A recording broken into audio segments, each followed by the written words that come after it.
Hello, and welcome to our podcast. My name is Ellis. This is my father, Dr. Robert Melillo. That's me. This is our first episode that we're doing. This came about because, well, you are a functional neurologist. Yes. And I am a singer and songwriter. Maybe you say how it came about. Just we'll give some context on this. Okay. And also, if you guys pick up on heavy Long Island accents, that's right. We might be in Nashville, but we're both diehard New Yorkers. Yes. So, I have a practice, and every once in a while when you're home in New York from Nashville, we do a little tune-up on your brain, right? Yes, we do, which is normal in my family. And we've been working on that since you were a child. Yes. And so you being funny as you are, you posted images of you getting treated in my office with lasers and transcranials and things hanging off you and all these different devices, and naturally got some curiosity, and you wrote a pretty interesting post. Do you want to discuss what you wrote? Yes. I made a little Instagram post, and I guess I wrote, I said just a day in the life. But I said, I'm lucky when I go home to visit my family, I can stop by my dad's office and be treated. A lot of people, especially creatives, struggle with anxiety, depression, and OCD, myself included. And this work has helped me navigate it a lot better. If you have any questions, send me a message. And it ended up getting a lot of attention. Yes. From a lot of people in this town that I very much admire, who related to everything I was saying and kind of really wanted to understand more. Right. And they wanted to have, and then they had questions. And then you came to me and said, hey, can you do a little kind of, description or explanation about what this is all about? So I wrote something up, real simple. And you said that the response was overwhelming, right? Yeah. How many views or likes did we get? It was a lot for sure. Like 500,000. Something like that. And I think the thing that, resonated with me was when you said that all of these people from Nashville, especially, and songwriters, people that you really respect, and other people, pretty, some fairly famous people, actually reached out and said, oh my God, I feel the same way. Yes, exactly. And they were like, how do I understand this? Right. But it's kind of a hard thing because I do know the basis of your work. I was like, well, if you put some red lights on your eyeballs in certain parts, that could start to help you. And they were like, okay. Yeah. Yeah.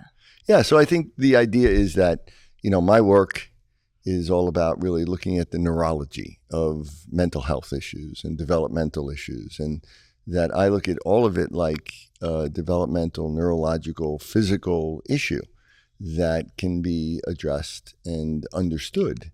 And that's, what I've worked with you your whole life.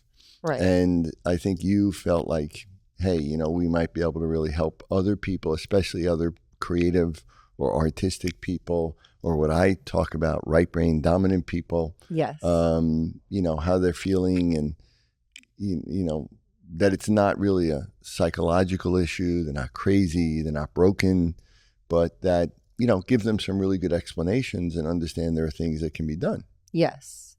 Yeah, especially living in this town with so many people that are so talented and I admire so much, just like hearing from them what they struggle with and relating to that. I just kind of wanted to give a platform because I don't think people are going to want to talk about their personal issues unless they have like a reason to understand it. So hopefully this podcast will just like give more insight on what's going on in their brain and how they can help themselves and that they're not alone. Right.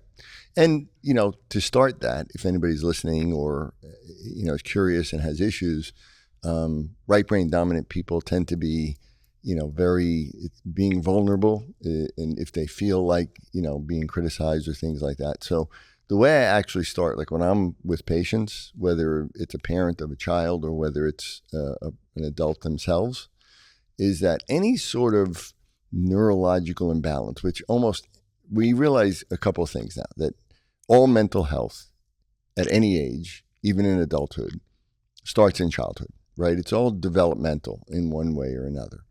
And that these are these imbalances that develop in different networks in the brain. That's my area of research. But really what starts it, because a lot of people, parents come into me and say, well, why is this child like this when the other children I have aren't? Or, what's wrong with me? And I really start with the fact that it starts with an unusual gift, that when somebody is incredibly gifted or talented in a particular skill, that usually resides in one side of the brain or the other and in a particular network. And these are things that run in families, right? Like if you are a great athlete, if you're a musician, if you're, incredibly intellectual, you're a mathematician.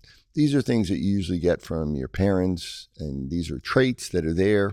It's not bad genes or anything. If anything, it's the opposite. I usually let them know that there are areas of their brain that are stronger than most people. But what happens is that also comes with vulnerabilities. And the vulnerability is that other areas on the other side might lag behind or might be delayed in development relatively. And these imbalances is really where all the symptoms come from. And, even though they're emotional or cognitive or psychological or even affecting the immune system, these aren't really psychological issues per se. They're really these neurological imbalances. Yeah. Yes. And that is something that I'm sure a lot of people don't understand, because like you were saying, it's not like you have, any damage in your brain or anything like that. It's all of these things can be balanced out and fixed. But I don't know, if you don't understand that, then you don't know what to do with that, really. Yeah. And it really does come down to understanding this whole idea of right brain, left brain, and what they do and how they work differently. And some people are unusually gifted in left brain areas and skills. These are people that usually do really good academically, that have great memory for details, that are very detail oriented. And overactivity of those areas can cause things like ADHD, or at least certain types of ADHD, OCD, certain types of OCD, as we're going to talk about. Yes. And, these are people that usually are highly intellectual. It's also looked at as an intellect trait.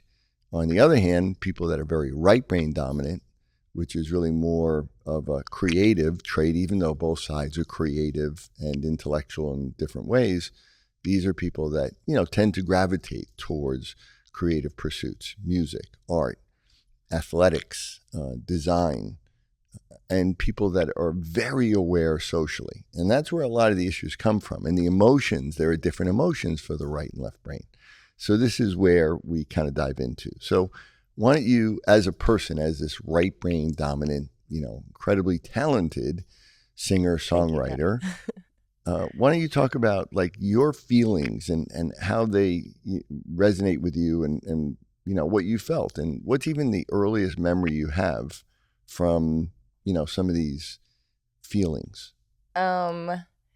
Well, because of being your daughter, I know how to, I know that like strong feelings of guilt are things that come with the right brain, and strong feelings of, just feeling other people's emotions too. But embarrassment is like the worst thing that could possibly happen. Obviously, we're all so scared of that.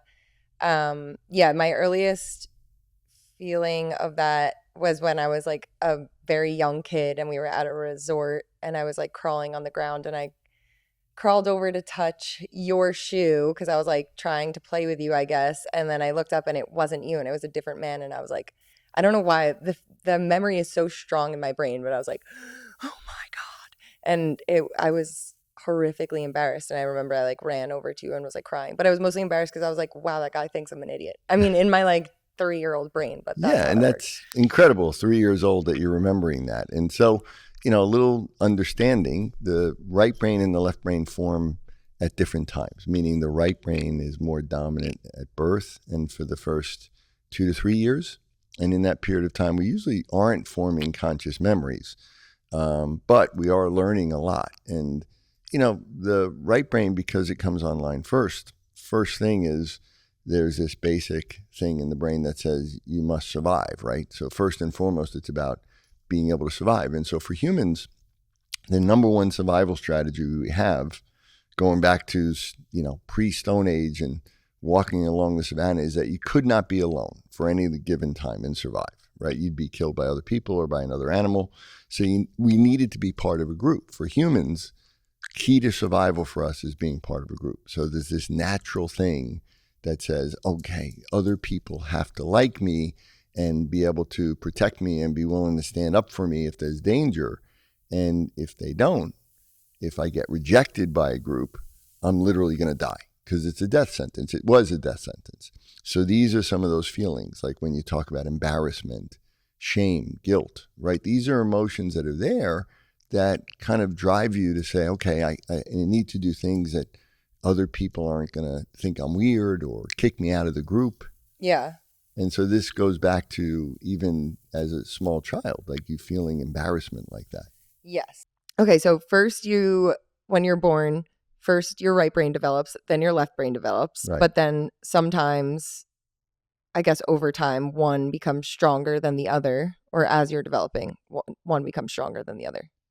That can happen. I mean, all of us, I think, tend to favor one side more than the other, just like we're all either right-handed or left-handed. Yeah. We're all a little bit more right brain dominant or left brain dominant. And, that kind of comes as a trait that runs in our family in some way or another. It's nothing, like there's nothing bad with being right-handed or left-handed. They both have their advantages. Even though you do say that if I wasn't left-handed, maybe my brain would be a little more balanced. Well, that's the thing. The question is a lot of people who are left-handed aren't really supposed to be left-handed because if you're mixed dominant, meaning that if you have, let's say, a dominant eye, like a right dominant eye, left dominant hand, right dominant foot, left dominant ear, if you're mixed, it should all be lined up on one side or the other.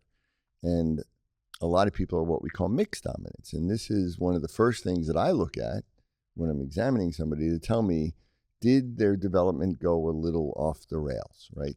Because I am right eye dominant and I'm left-handed. Exactly. Yes. So okay. you're what we call mixed dominant. Mm-hmm. And that is just a sign that there might be a little bit of immaturity in the system or that things just went a little bit off. So, that also is something that's important that just gives us a window. And we do know that mixed dominance is more common in people that are super talented and gifted, and also on people that have a disability or a diagnosis of some kind. So, and that to me, when I talk about one of the things that draw me, I think, into this work myself was there was a statement when I was a kid that people would always say there's a thin line between genius and insanity. And I was always like, why is that? If someone was a genius, why wouldn't they be happy they're a genius and just be happy, right? Yeah. And it really speaks to these imbalances that people that are unusually gifted in an area of their brain, other areas on the opposite side might actually be delayed. And in most people, their advantages outweigh their weaknesses. But especially if it's there early on, then the weakness may outweigh the gift. Or those two may constantly be battling with one another, which is really how it's been with you from the very beginning, Yeah, that's true. Yes. I mean, you're always from early on. I mean, you started singing when you came out of the womb. I think you might have sang before you actually spoke. And you also had this unbelievable eye contact and nonverbal communication I remember the first day you came home, you looked at me like dead in the eye and smiled. And children are not supposed to do that, right? And that's like this big right brain thing. But that also is a vulnerability because what happens is, and there's some really good studies on this, kids who are dyslexic, which you were, yes. let's say borderline dyslexic. I was the last person to finish any test that I ever took. I had to reread every page. I would skip lines. And then also because I had bad OCD, when I was filling in the little circles with the pencil, they had to be so perfectly filled in that it would also make me the last person to finish the test. Yeah. So, that we know that dyslexia is a left brain delay. The left brain is more, like we said, about details, and it's more verbal, and it's more, remembering things like numbers and letters and sequences and doing things sequentially and looking at things one step at a time and, forming memories and being aware. Where the right brain is the opposite. Right brain's about the big picture. The right brain's more subconscious. The right brain is more about feelings, and it's more about connecting with other people. And because of that, there's been some studies showing that kids who are dyslexic, besides the fact that they struggle with basic word reading, and by the way, the definition is not reversing and transposing letters. That isn't the definition of dyslexia. It means that basic word reading, if you read like a grade or two behind where you should be for your age, then you're probably dyslexic. If you're an unusually slow reader or had problems with phonics or maybe spelling. Oh, God, I'm the worst speller ever. Yeah. So there's something called the salience network, which is, it tells us this is important. Pay attention to it. And it's more lateralized to the right side of the brain. And in this study, they showed that kids that were dyslexic, not only did they struggle with reading, but their emotional reactivity was really high. And that especially when they showed them pictures or videos of people's facial expression, that they just would go into this stress response in their body, and their salience network was like blaring, like, pay attention, pay attention. And, the kids didn't even know this was happening, but it caused this incredible anxiety in them just looking at people's facial expression because they're overly sensitive to that. Yes. And then people that are right brain dominant tend to, so they feel like they're always being watched by other people. Definitely. And they're incredibly sensitive to any little facial expression or eye roll or anything. And they immediately assume that someone is thinking negatively of me or judging me in a negative way. And then they tend to judge themselves negatively as well, even if they're incredibly talented, beautiful, all those things that you are and always have been. Thanks, Dad. Yeah, those are definitely, what I was just telling you before was that I thought there was a sniper light in my room because I thought hysterical. someone was watching me. Yeah, well, that's a sense of danger. I think, and again, the thing about this that really helps is that I didn't even realize you were going through any of this. Neither did your mother when you were young. We had no idea because you hid it so well. And I know that you've taught me a lot about this. And even though I'm an expert in this, when you were growing up, I didn't see any of this in you because you hid it. And later on, I've talked to other, young girls or other people with these same issues, and it's because they don't want, first of all, to be vulnerable. They also don't want to make the other people feel bad, because if you were laying in bed at night, not being able to sleep because you're afraid that I was going to die, or your mother was going to die, or someone was going to break in the house, you didn't want to really tell anybody that. No. Well, how are you supposed to tell that too? Because I remember when I was a kid, like, there's no way to, I had very bad OCD when I was a kid, to the point where, like, I had to, like, touch things a bunch of times. And, like, I remember, like, Mom would be calling me down for dinner, but I would, like, have to jump off my bed and, like, land on one toe and then, like, touch my pinky to the wall and, like, do, like, a cartwheel and then touch the other wall. And she'd be like, calm down. And I'd, like, keep messing it up. And I'd be like, no, everyone's going to die if I don't get this right. Like, that's insane. On one toe? Yeah, it was really weird. Maybe in one podcast you can show us how you do that. I don't want to have to do it again.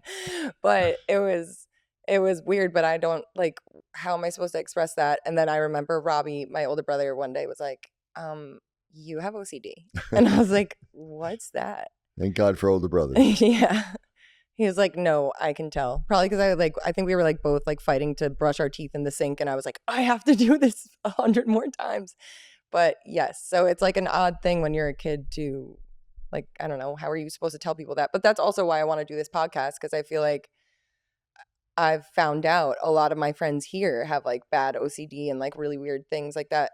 Not weird, it just feels weird, but they manifest in different things. Like, I have a friend that, like, couldn't go to the store because she was so afraid she was gonna get, like, caught for stealing, but she wasn't stealing anything, but the feeling that she was gonna get caught for that. And I can relate to that. Like, I think a lot of people can, but it just manifests in different things where, I don't know, like, some singers I know here, like, think so much and get so scared that they're going to lose their voice, and they obsess over it. And then they end up losing their voice because they stress themselves out just thinking about how bad that would be if it happened, Right. Yeah. Well, again, the right brain forms first, and the first job is to protect us, right? To make sure we stay alive. We need to be connected with other people, but we also need to look out for danger. And so there's this, in people that are really right brain dominant, there's this overwhelming sense of danger, like something bad is going to happen. Something may come out, and then you, as a child, you're going to, think about what would that look like, right? Like my parents dying, or, me getting sick, or somebody jumping, coming in the window at night, right? Yeah. And so there's this sense, and that's anxiety inducing. And then there's this social anxiety of being judged. And then there's this drive that you want to be loved by people. You want to be part of a group because it's key to survival. Yeah. And the right brain also generates what's called rejection sensitivity. So this incredible sensitivity to being rejected, right? And this fear of being rejected. Yeah. That's really the biggest one, right? So embarrassment, shame, guilt, all of that is really ultimately because your fear of rejection. Mm-hmm. But this fear of rejection is a real fear, because if you were rejected in the Stone Age and kicked out of a group, you were dead. So there's this innate instinct in us, even from small child. And children should seek out other children and obviously attach to their parents, because babies can't survive alone, and then their siblings, and then other kids. And one of the things we see in the autism spectrum, because they have more of a right brain delay in their geniuses with their left brain, is they don't all have that drive to connect with other people as much. So they may not really seek out other kids or other people. They may prefer to be by themselves, which the left brain prefers to be by itself. But people that are right brain dominant, like you, seek out other people and want to be friends, but at the same time fear rejection and fear being judged. And there's this constant battle that just rages, that causes this incredible anxiety at times. And, since you don't know anything different, it's been there. I mean, since you were 3 years old, you remember. So you don't know any different. So you have no idea what other people feel like, and if other people feel that way. Yeah. Yeah, I know. I always wondered. Well, I just think it's a really interesting thing that I chose to be a singer and a performer, but I also, embarrassment and all of those things are my biggest fear. I like attention, but then I also overanalyze. That's why sometimes I'd like to wear sunglasses on stage, because if I'm looking out and I can see people's faces and what they're thinking of me, it gives me so much anxiety, because I'm like, oh, what if they're thinking something bad? What if that person's talking to that person and saying something bad about me? So if I have something shaded, at least I can, I don't know, calm that down a little bit. Yeah, so I think that the whole idea of wearing sunglasses in a room or, on stage, people thought it's just to be cool, right? But it really probably goes back to that. When you said that to me, first of all, we should also talk about where we are, right? Yes. We're in Southern Ground Studio here in Nashville. In Nashville, where you recorded. Yes, I did. I recorded my EP here, which was amazing. Right. So this is Zach Brown owns this studio, and he's produced your work, and he and I have worked together on his camp Southern Ground, which is amazing, incredible. But we were just told by Dan that Bob Dylan actually recorded here, and going back to unbelievable people, B.B. King and other people have recorded in this studio. This is one of the reasons why we're here, right? Yeah. And so I think about that, and I think maybe Bob Dylan might have been the first real famous artist to wear sunglasses like that. And it's probably because he was this huge right brain dominant person that allowed him to write at this genius level, but also, like you said, also had this sensitivity and wore sunglasses because it was too much, looking people in the eye and being vulnerable and letting them look into you like they're looking into your soul, right? Yeah. And I didn't even realize that till I came to see you one day, and you were playing, and it was evening, and your mom and I were like, why is she wearing sunglasses on stage? Just wanted to be Bono. Yeah, and you said, no, I can't have people looking at me. It's just overwhelming for me right now. Yeah. And that's what I explain to parents. They'll come in, and the child, their main complaint might be that they're just incredibly emotionally reactive from very early age, where they get really upset and really, emotional, and they don't understand why. And then, later on, when I have someone, maybe an older kid or something, and I ask them, did you feel overwhelmed by other people's emotions? Do you feel like there's so much coming at you that it's just too much? And I think what happens is a lot of little kids, they don't know how to express that. They don't know any different. But It's just, it's like they're reading other people's minds, and they're reading their emotions so strongly, and they're feeling them, and it's generating emotions in you that, are overwhelming. So if somebody's feeling anxious, you feel anxious. If they're feeling sad, you feel sad. And it's being this empath and literally feeling other people's emotions. But in a small child that doesn't know anything different, it really can be overwhelming and lead them to just get really emotional and agitated and upset. That's why so many people who are amazing songwriters can relate to other people's lives and kind of write about other people's lives and just have so many people relate to them. And they're like, how did they come up with those words? How do they understand that? But yeah, it's a blessing and a curse because you can feel other people's feelings so strongly. And so it's helpful for those people because they can listen to those songs and relate to them. But it's also painful for the person that's writing and it feels them that strongly, I guess. And that's where a lot of the talent comes from, right? So the right brain is about novelty, meaning new stuff. The left brain is about, it likes familiarity. It likes to do the same thing over and over. So the right brain is about, when we talk about being creative, it really means that the right brain is about kind of creating things that never existed before. And so, you can have people that are incredible classical musicians that can read music really well, and which you struggled with big time. Yes. And, can play a beautiful Mozart piece and maybe modify it a bit and, take something that's already been there and make it incredibly beautiful. But then there's somebody like you who can literally write a song out of nowhere, which is most of a lot of these people in Nashville, that's never really existed before. And that's something that's totally different. But you also have such deep emotions and you can put them into a song. And that's what, beautiful music does, that it evokes that emotion in people. I told you, I always love songs when they make me cry. That's when I feel like they're the most beautiful songs. Yeah. Well, I write a lot of those, a lot of sad songs. But I think a lot of people also, because no one's talking about this, like that these emotions and these feelings are generated by your brain and by networks in your brain. And if there's imbalances, you feel them. And, people just don't know. They think, well, I'm maybe crazy because I feel all these emotions or have so much anxiety or these OCD type things, or, I feel like this sense of danger all the time, even though it's not, or I feel guilty for no reason. Yeah. And it's just being generated. And, that's where I have always tried to explain it to you. Like when you tell me certain things, like when you just told me about, hey, you couldn't sleep for the last few nights because you thought a sniper was getting you or something. Yes. Yeah. Yeah. I couldn't, the past 3 nights, my smoke detector, well, it turns out it was my smoke detector. So everyone calm down.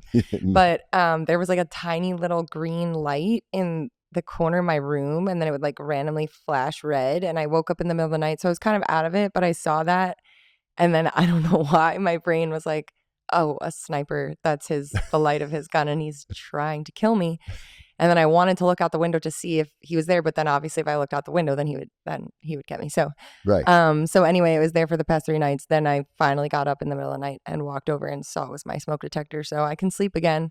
Yeah. It also might be kind of narcissistic that I think a sniper is trying to come to my house specifically and shoot me in the middle of the night. I don't know. It's definitely not narcissistic. It's kind of the opposite of that. It's kind of like, that thinking like you're a bad person and someone's going to try to kill you. Yes. Like, why would someone want to kill you?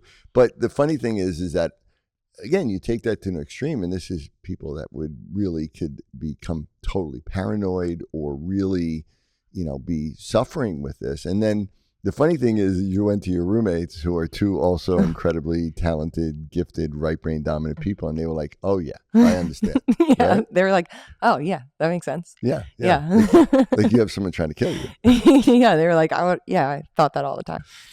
And they're probably like, well, then I'm not sticking my head out at night. Yeah.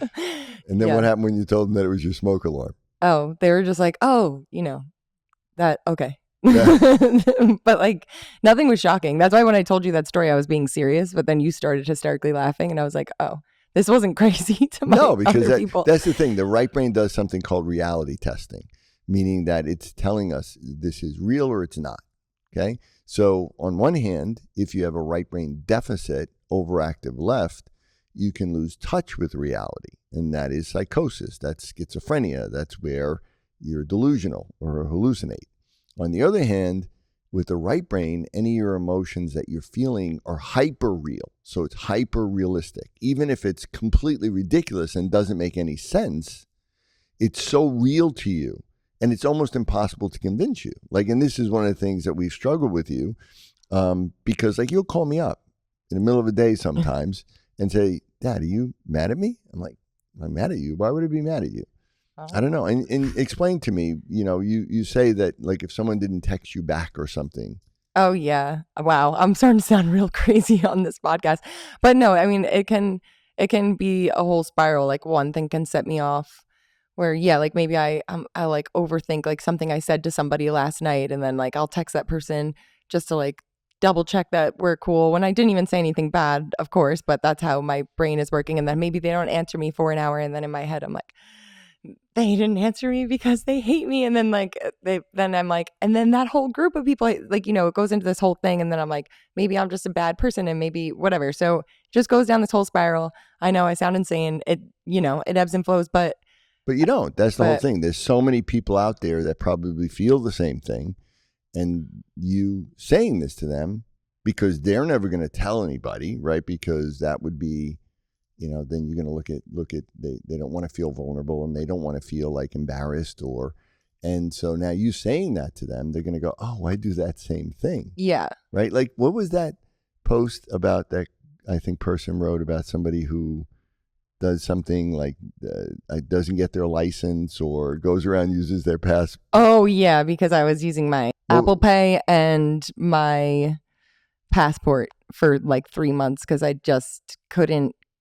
I don't know why the whole task of going to replace those things. I would rather just be a mess of a person and use my passport and Apple Pay. And that's where the right brain is kind of creative and big and sees everything all at once. And it's not really very organized and it's not very detailed and neat. Whereas, the left brain tends to be more organized and neat. And that's where you have that type of OCD where people are really neat and clean and line things up. I mean, I see.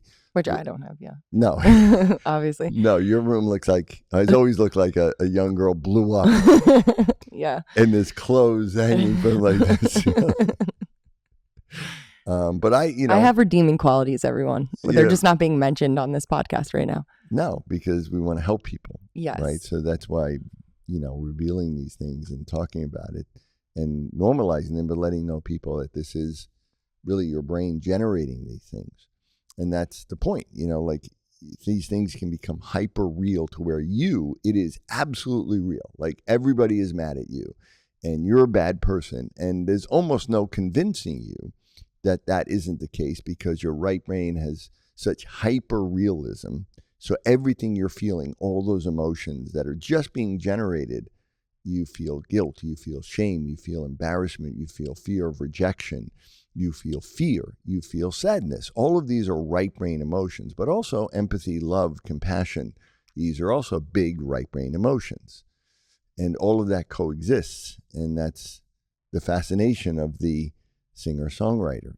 I think I was telling you, I saw this interview with Paul McCartney, and he would talk about his songs. And I mean, it goes back to the first song he ever wrote with John Lennon, and he remembers exactly why and why they wrote it, or who was this person, or who was Michelle when they wrote that song, and he can tell you everything about, the chord changes and everything.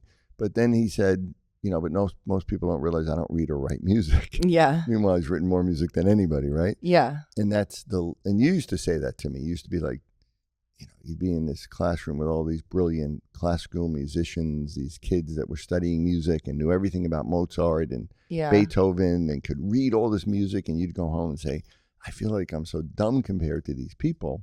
Yeah. But I tell you, none of them could write a song like you. So there's a difference there.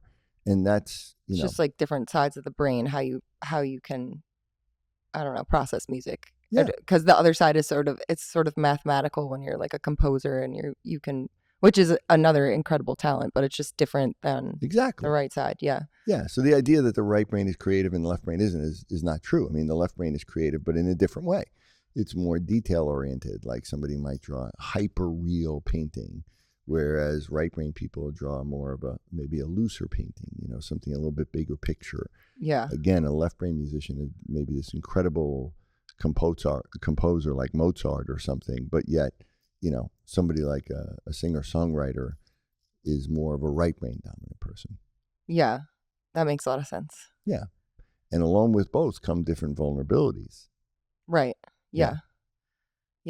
So, because we're covering all the topics to let all my right brain friends know and left brain friends know that there's nothing wrong with you. You're not broken, but there are ways to improve all of these things, which luckily my dad has helped me out with. What are some things that people can do, like, day to day?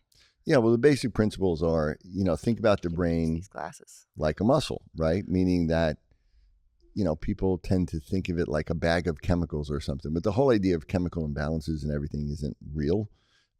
It really comes down to what we call functional connectivity, the way different networks communicate electrically with one another. And there needs to be a certain balance and synchronization to these networks. And timing plays a huge part of it, the way that we time all of these things to work together.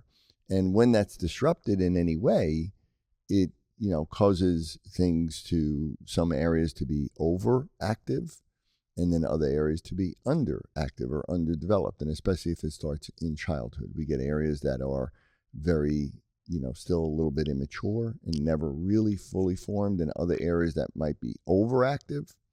And so these imbalances is really where the symptoms come from, right? So almost anything in mental health of anything. There's this famous neuroscientist named Tim Brown, and he was quoted as saying, nothing in human psychology or psychiatry makes sense unless you look at it in light of brain asymmetry, unless you understand it by what, right brain, left brain, and different networks and the way they work. And so by actually stimulating the brain like you would a muscle, like rehabbing it, and how do you stimulate it? Well, we can use light, we can use sound, we can use vibration, we can use different types of electrical current. And I'm not talking about like electroshock therapy or anything like that. I'm talking about little microcurrent things. We can use light, laser, photobiomodulation. We can use different cognitive-based activities. Like, for instance, word reading, basic reading, is a left brain skill. And reading comprehension, being able to understand what the story is about, is a right brain skill. So we could work on word reading. We could work on reading comprehension along with doing, different types of frequencies of light or sound or smells or vibration or electrical currents. And we can do all of those things together along with physical activities and physical exercises. Fine motor activities are more left. Gross motor activities are more right. Moving your eyes in different directions, playing music in one ear versus the other. I always listen in this ear. Yeah, right, for the left brain. Yeah. So people don't understand that you can stimulate the brain like you would do anything, but you're going to use a particular modality that's specific to a specific part of the brain. Right. And most people have a different mixture of light. So like different lights, like you have these glasses are my eye lights that are called eye lights, and they are red. So red, yellow, and orange are frequencies that going on stimulate the left side of the brain. Mm-hmm. And then the way the lights flash is in the right side of both eyes. So the right half of both eyes goes only to the left brain. So that's the thing. When you're dealing with an imbalance, what kind of I've pioneered and that a lot of people don't seem to get is it's not just about stimulating the brain. It's about actually stimulating certain areas and inhibiting other areas. So it's about creating balance or just stimulating areas that are underactive or underdeveloped. And, if you do things bilaterally, you don't create balance, you actually can make the imbalance worse. So it's about, being able to do very targeted types of things. And we can talk more specifically in the future about that. Right. Yes. Yeah. Yeah. And I said that I listen also, I don't know my right from my left. I don't know what part of the brain that is, but I listen in my right ear because it's cross lateral. So like if you listen in the right ear, then it stimulates your left brain. Exactly. Yes. Yeah. And doing different types of activities. Also, diet and nutrition plays a role because your brain controls everything. It controls your digestive system, your immune system. So anything, autoimmune issues, eczema. I mean, most of the kids I work with, especially that the left brain is very strong, the left brain activates the immune system. So their immune system is overactive. They have too much inflammation in their body. Where people that are right brain creatives tend to get sick easily. You know, they tend to have ear infections when they're kids, or get colds a lot, or have trouble getting over being sick. So it affects everything. So all of these issues we can talk about in future, Yes. and address them specifically, and specific things. There's different types of OCD. So we can address all these things like depression, anxiety. They're all related to the same underlying principle. Yeah. But I think also a lot of what we want to talk about are things that we've talked about since you were very young, which is like manifestation. So the very fact that we're here doing this is part of that. So why don't you talk a little bit about that experience? About manifestation? Yeah. Setting goals, things like that. Okay, I can talk about that. Well, yes, manifestation is something that's really important to me, but it's also interesting because I feel like a lot of right brain people are self-sabotagers, kind of. So it's like you have all of these amazing goals and talents, but also going after them and manifesting them is very, I don't know, you can just, I really can be my worst enemy sometimes with all of that. And sometimes I feel like my friends that are more left brain people, because they're more organized, even, I don't know, if they're not as like creatively talented, I'm not saying as me, just as like as people, some people that I know, because of their organization skills and the way they can go after things, it's like they get things done and get more, I don't know, acting roles or whatever, because they're just really good at that side of things. But yeah, and there's a lot of people that struggle because they can't set goals, or they can't stick with a goal, procrastination, things like that. Yes, and so that also has a neurological explanation. There's the left side of your brain, your prefrontal cortex, specifically an area called the dorsolateral prefrontal cortex. Yes, the dorsolateral is what generates goals. And the left brain is goal directed, and it's motivated. It's more motivated to go after those goals and pursue the goals and really be persistent. Also generate habits around those goals, and also believe that you can actually achieve those goals. Whereas people that are right brain dominant have a lot of doubts about themselves. There's something called metacognition. We talk about that. Metacognition is the ability to judge yourself accurately. People that are very right brain dominant tend to judge themselves inaccurately as being less than, low self-esteem. I'm not good enough. I'm not worthy. Imposter syndrome. Yes, and everybody knows it. Everybody's thinking that about me, right? Yeah. Whereas people who are very left brain dominant sometimes may judge themselves a little bit grandiose, meaning they think maybe they're better than they are at things, or an extreme version of that is narcissism, and not having guilt or shame or embarrassment or things like that, but being able to really be persistent and stick to goals. So there's this constant balance that needs to be in the brain. There needs to be this flexibility to go back and forth. And kids, I work with a lot of kids that are right brain dominant that are very what's called task avoidant, meaning that anything they feel they're going to fail at, or they're not good at, or they don't really like at all, or they find super boring, they may do anything to get out of doing that, like cleaning their room. Who, me? Yeah. That makes a lot of sense. Yeah, but setting goals and manifesting is again generated by the brain, and some people struggle with it, some people are better. All of this can be taught, and just for us doing this right here, I started teaching you these principles when you were very little. You did. And one of the first times we did this, you were 6 years old, and we were sitting on my bed, and you were next to me, and I said, okay, what do you want? What do you want to do? What do you want to be? And you looked at me and you said, I can tell you anything. I could be anything. And I was like, yeah. And you're like, really? Like, yes. And then you just started going, I want to be a singer when I grow up. I want to do this. And we just literally wrote it down and talked about it. And then recently I was doing a lecture in San Francisco, and you said, hey, can I come join you? And you came, and we sat in the bed again, and you said, I'm really interested in this podcast to Yes. help other people and do that. And we sat down and we wrote it out, and here we are. And just here a few we weeks are. later. Yeah, we Yeah. made it happen. Yeah. And so there's a science to that as well, and most people don't really understand that. Like, you take somebody who I love, like Tony Robbins, and he'll say, just change your state.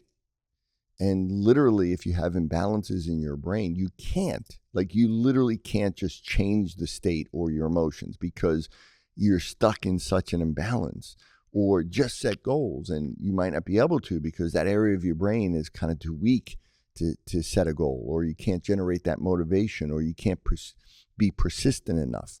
And so unless you actually change the brain, you're not going to be able to do that. And that's a big area that, I really like to focus on, and I work with people on. Yes, you've definitely helped me my whole life with that. So thank you for that, Dad. Well, look at what you've accomplished, right? Look at what you've been able to do. This is everything you've done. I mean, even, being in the studio where you recorded your LP and opening for Zach at Jones Beach, which was first place you ever saw a concert, and came home to me that night and said, Daddy, that's what I want to do. That's all I want to be. I want to be on that stage. And you did that last summer. So these are huge goals that, as much as, we talk about your, doubts, and you also have accomplished because you're incredibly talented and creative. Thank you. Thanks. That's really nice. And that's the message for people, right? Yes. That even though we have imbalances, we can still make all of our dreams come true. Well, that's another thing that's important, is that when you do create balance, when we create balance for people, they don't lose their gift. They never lose their gift. Like some people are like, wait, if you build up this side, will I not be creative anymore? Will I not be a genius in this area anymore? Yeah, you're not putting down the other side. You're No. just building up the other. Yeah. No. So you could just be, really talented, but you don't have to be like obsessive, or you don't have to be like, manic about it. It's just you can have balance in your life and in your brain. And that's really where it starts, because the key to health is really your brain. So we will bring all that information to people as we go on. Yes, we will. And if you guys have any questions, feel free to write them in, and we'll do our best to answer them for you. Thanks for listening to our podcast. Yeah, this was fun. Yeah, this was really Thanks for fun. having me. Thanks for being here and for being my dad.